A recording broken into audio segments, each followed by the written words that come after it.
Morning from Mission Control Houston, and welcome to today's International Space Station update. Joining us here inside of the flight control room at the Johnson Space Center in Houston, Texas, with the Orbit 2 team currently on console monitoring this orbiting laboratory. Team being led today by Flight Director Ed Van Cise. Joining him at the Capcom position right next to him is Kathy Bolt, serving as the communication link between all of our teams down here on the ground and the astronauts up in space. And those astronauts right now, the crew of Expedition 34, moving into their third full day as an Expedition 34 crew. All the way on the left there, the Commander NASA astronaut Kevin Ford on his second space flight. He is joined by two Russian cosmonauts, Oleg Novitsky and Evgeny Tarelkin, both rookie space flyers on their first flight on board the International Space Station. Crew moving into its first full work day, following a day off and a light duty day yesterday, which was due to the extensive work they were doing over the weekend to prepare for an undocking and departure of three of their former crew members. Sunny Williams, Yuri Malenchko, and Aki Hoshide successfully landing in Kazakhstan back on Sunday, bringing it into Expedition 33 and beginning Expedition 34.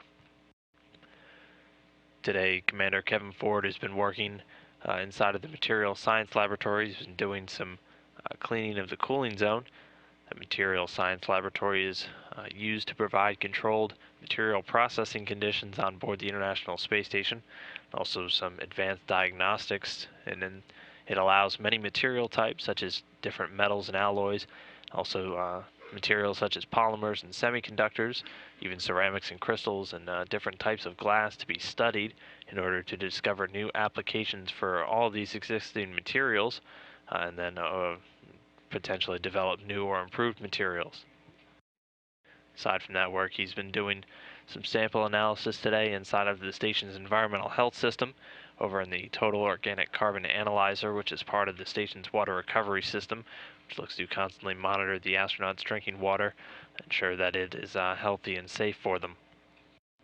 Meanwhile, Russian cosmonaut Oleg Novitsky, immediately upon waking up today, participated in the Russian Sprut experiment, which looks to assess the human body's adaptation mechanisms, and also looking to developing different methods to prevent the unfavorable impact that zero gravity has on the human body's hydration status, and also any potential countermeasures they can develop to assist the astronauts in their post-flight orthostatic tolerance, just something that helps them adapt better to normal gravity once they come back down to Earth.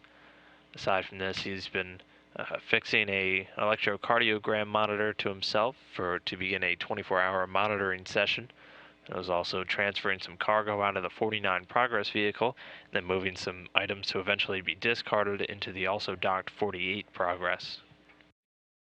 Then our third Russian cosmonaut, Evgeny Tarelkin, is taking some blood and saliva samples today for a Russian crew health monitoring experiment that he'll do throughout his long-duration space flight, as the controllers both here in Mission Control Houston and over in Koryov, Russia, constantly monitoring the health status of these astronauts throughout their expedition flights. Aside from that, he'll be over in the Russian segment doing an audit of some of the remaining lights and the spare units on board, also doing some maintenance on the Russian spare atmosphere purification system emergency vacuum valves, one of the more complex devices inside of the station's air revitalization system. Again, much like the water recovery system that Kevin Ford is working on today, that air purification system dedicated to ensuring these astronauts have a safe and healthy environment throughout their long-duration space flights.